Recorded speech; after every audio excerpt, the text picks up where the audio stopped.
Hey America, welcome back. I'm Mike Hunt here with ACM, here to bring you the news that the mainstream media and most of the echo chambers have no desire to try and dish out.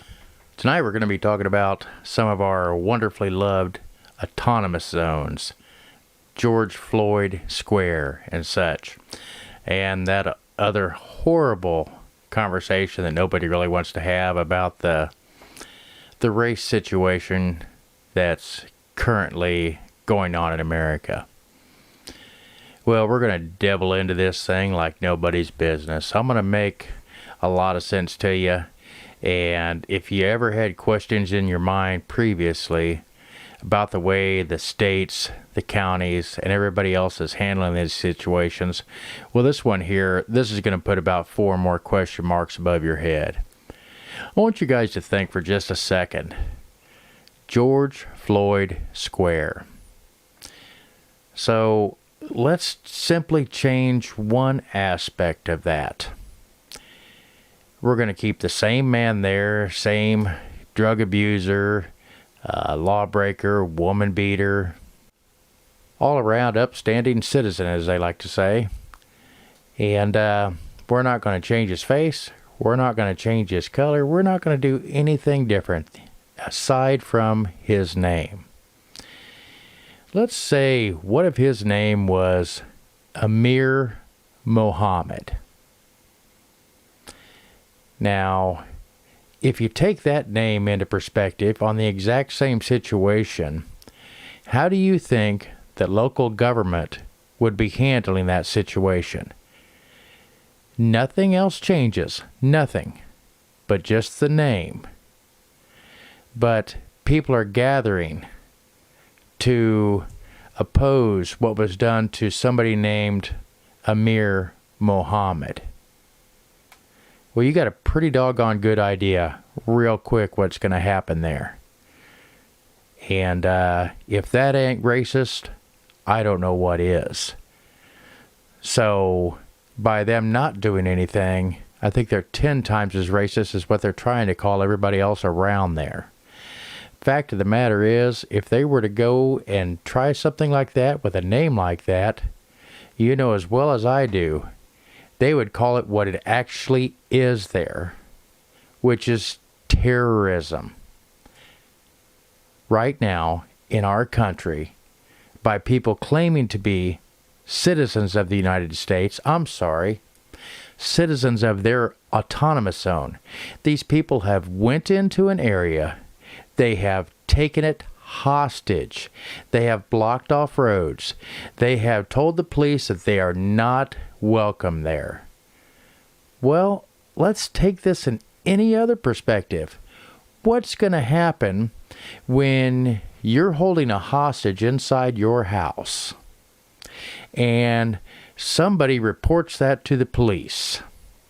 The police come to your door and they say, "You need to let us in. We understand that you have a hostage in there."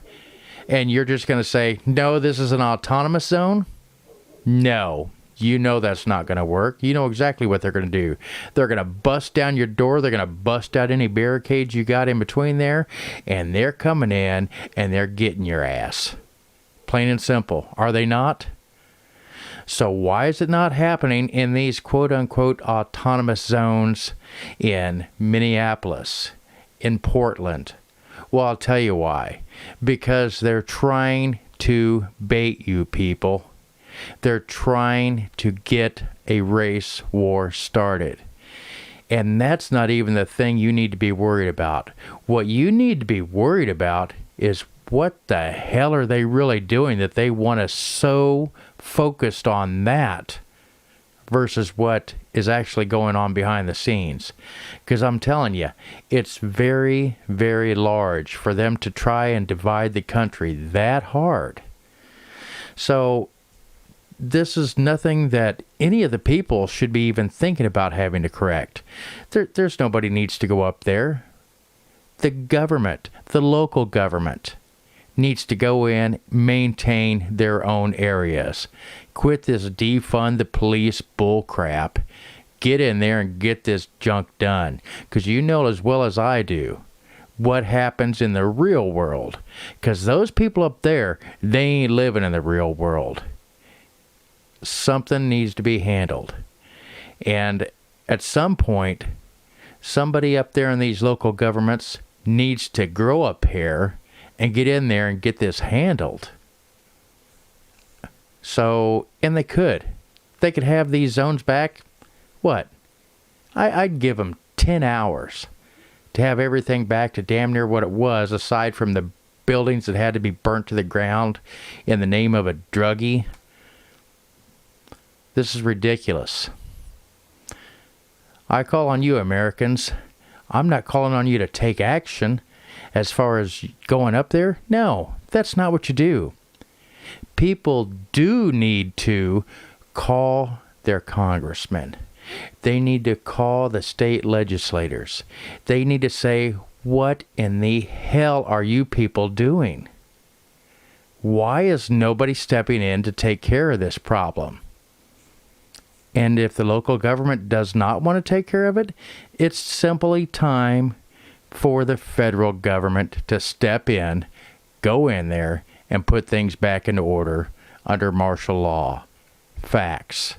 That's what that type of thing is there for, is when the local governments have lost control. And I don't believe they've lost control at this point, but I do believe they're not willing to take control. And why? Well, in the name of racism. There you go. That's the whole narrative. You know what? There's been twice as much racism, quote unquote, since this thing has started. You know, I understand that it is still alive in this country. I understand that it still happens. But you know, on the scale it's on compared to what it was even 25, 30 years ago, it's damn near null and void. If you really want to go over there and find out which one of these idiot liberals is a damn racist, it's super simple. Go up there and just see. They'll sit there and they've got, oh yeah, I've got a black friend, you know, I got Tyrone, he's my black friend, and you know, and blah blah blah, and that's why I'm not racist. That right there, you just showed how much of a damn racist you actually are. Because you know what, if I want to refer to one of my friends, I just say Eric, Bobby, you know, Bobby Joe, what the hell ever, Jojo. You don't need to know. You don't need to mention what color they are. That's what shows that you got a little racist in you. And you know what?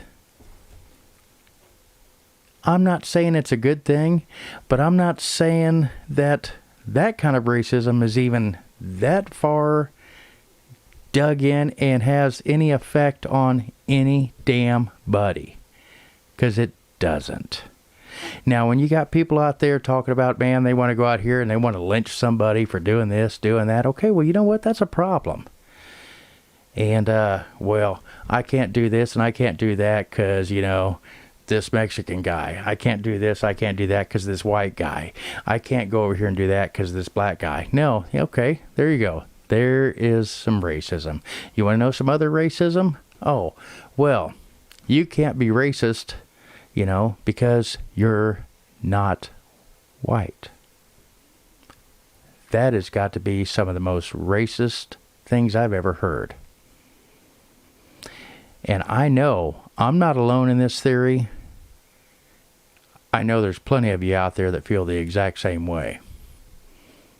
So, you want to start healing this country? Start calling your congressmen. Start calling your state representatives. Get them out there and get them taken care of this race baiting problem that's out there. Because that's all they're doing, and for God's sakes, they're promoting it. They're not just not doing anything about it. They want it to escalate. I don't. You don't. It does nobody any good at all. Guys, that's all I've got for this evening. If I missed anything you want to talk about, if I missed anything about what I did talk about, leave it down there in the comments. Please subscribe and do comment. Tell me what you want to hear about. That's what I'm here for. I want to give you the news that nobody else seems to want to. Thank you again, America. I'm Mike Hunt for ACM Media. We'll see you next time.